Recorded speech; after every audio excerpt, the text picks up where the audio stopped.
मैं आशा करती हूँ कि आप इससे पहले वाला वीडियो देख लिए होंगे। आज 8 जनवरी 2022 को 2 पेपर थे। पहले शिफ्ट में जो पेपर हुआ है उसका मैं वीडियो बना चुकी हुई हूँ। उसका लिंक इस वीडियो के डिस्क्रिप्शन बॉक्स में दे दूंगी। अब मैं बात करती हूँ जो सेकंड शिफ्ट में पेपर हुआ है उसके बारे में। आप सभी को तो पता ही होगा कि यह जो पेपर हुआ है इसका नाम है जनरल स्टडीज सेकंड पेपर। सबसे पहला क्वेश्चन है, संवैधानिक नैतिकता की जड़ संविधान में ही निहित है और इसके तात्विक फलकों पर आधारित है। संवैधानिक नैतिकता के सिद्धांत की प्रासंगिक न्यायिक निर्णयों की सहायता से विवेचना कीजिए। दूसरा क्वेश्चन है, विविधता, समता और समावेशिता सुनिश्चित करने के लिए उच्चतर न्यायपालिका में महिलाओं के प्रतिनिधित्व को बढ़ाने की वांछनीयता पर चर्चा कीजिए। तीसरा क्वेश्चन है कि भारत के 14वें वित्त आयोग की संस्तुतियों ने राज्यों को अपनी राजकोषीय स्थिति सुधारने में कैसे सक्षम किया है। चौथा क्वेश्चन है, आपकी दृष्टि में भारत में कार्यपालिका की जवाबदेही को निश्चित करने में संसद कहां तक समर्थ है। पांचवा क्वेश्चन है, भारत में सार्वजनिक नीति बनाने में दबाव समूह महत्वपूर्ण भूमिका निभाते हैं। समझाइए कि व्यवसाय संघ सार्वजनिक नीतियों में किस प्रकार योगदान करते हैं। छठवां क्वेश्चन है, एक कल्याणकारी राज्य की नैतिक अनिवार्यता के अलावा प्राथमिक स्वास्थ्य संरचना धारणीय विकास की एक आवश्यक पूर्व शर्त है। विश्लेषण कीजिए। सातवां क्वेश्चन है, व्यावसायिक शिक्षा और कौशल प्रशिक्षण को सार्थक बनाने के लिए सीखते हुए कामना मतलब कि अर्न व्हाइल यू लर्न की योजना को सशक्त करने की आवश्यकता है।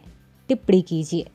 आठवां क्वेश्चन है, क्या लैंगिक असमानता, गरीबी और कुपोषण के दुष्चक्र को महिलाओं के स्वयं सहायता समूहों को सूक्ष्म वित्त माइक्रो फाइनेंस प्रदान करके तोड़ा जा सकता है। सोदाहरण स्पष्ट कीजिए। नौवां क्वेश्चन है, यदि विगत कुछ दशक एशिया के विकास की कहानी के रहे तो परिवर्ती कुछ दशक अफ्रीका के हो सकते हैं। इस कथन के आलोक में हाल के वर्षों में अफ्रीका में भारत के प्रभाव का परीक्षण कीजिए। इसके बाद 10वां क्वेश्चन है, संयुक्त राज्य अमेरिका चीन के रूप में एक ऐसे अस्तित्व के खतरे का सामना कर रहा है जो तत्कालीन सोवियत संघ की तुलना में कहीं अधिक चुनौतीपूर्ण है। विवेचना कीजिए। यहाँ आप सभी ध्यान देना, इन सभी 10 क्वेश्चन के आंसर आपको केवल 150 शब्दों में देना है। इसके साथ ही प्रत्येक क्वेश्चन 10 नंबर के हैं। अब इसके बाद बात करते हैं 11वें नंबर के क्वेश्चन के। एक राज्य विशेष के अंदर प्रथम सूचना रिपोर्ट दायर करने तथा जांच करने के केंद्रीय अन्वेषण ब्यूरो (सीबीआई) के क्षेत्राधिकार पर कई राज्य प्रश्न उठा रहे हैं। हालांकि सीबीआई जांच के लिए राज्यों द्वारा दी गई सहमति को रोके रखने की शक्ति आत्यंतिक नहीं है।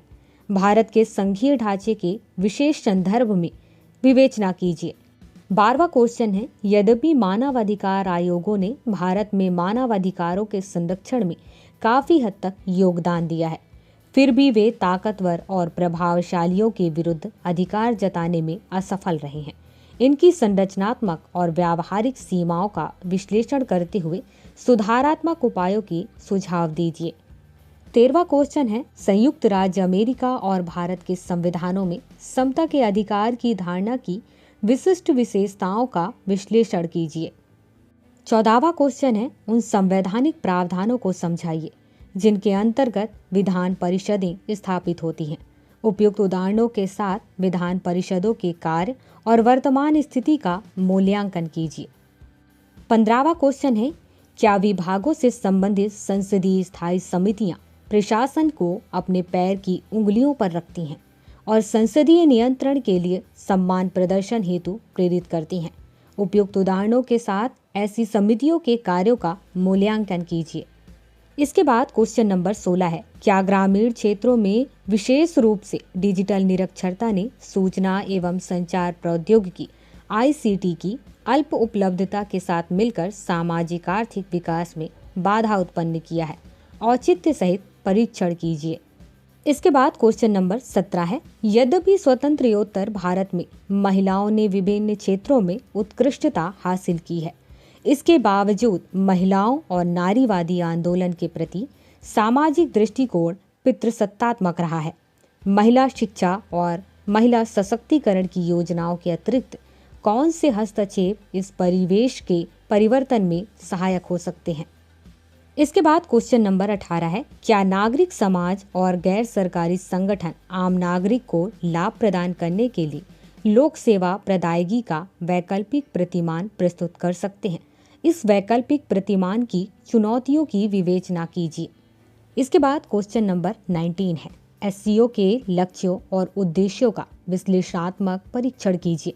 भारत के लिए इसका क्या महत्व है? क्वेश्चन नंबर 20 है, भारत प्रशांत महासागर क्षेत्र में चीन की महत्वाकांक्षाओं का मुकाबला करना नई त्रिराष्ट्र साझेदारी AU-KUS का उद्देश्य है। क्या यह इस क्षेत्र में मौजूदा साझेदारी का स्थान लेने जा रहा है? वर्तमान परिदृश्य में AU-KUS की शक्ति और प्रभाव की विवेचना कीजिए। क्वेश्चन नंबर 11 से क्वेश्चन नंबर 20 तक सभी के आंसर 250 शब्दों में देने हैं। सभी क्वेश्चन 15-15 नंबर के हैं। आप सभी को ध्यान देना है कि जब भी आप आंसर राइटिंग करें वहाँ पर इस तरीके से जो वर्ड लिमिट है इनका ध्यान रखें। इसलिए आपको आंसर राइटिंग के दौरान इस वर्ड लिमिट को ध्यान में रखना ही होगा और इसी के बाद आपको प्रैक्टिस करना होगा। क्वेश्चन पेपर एनालिसिस करने के बाद यह समझ में आता है कि पेपर ना तो बहुत ही कठिन था और ना ही बहुत ही सरल था। इन सभी क्वेश्चंस को आपको बेहतरीन तरीके से समझने की जरूरत है क्योंकि बातों को घुमा फिरा के पूछा गया है।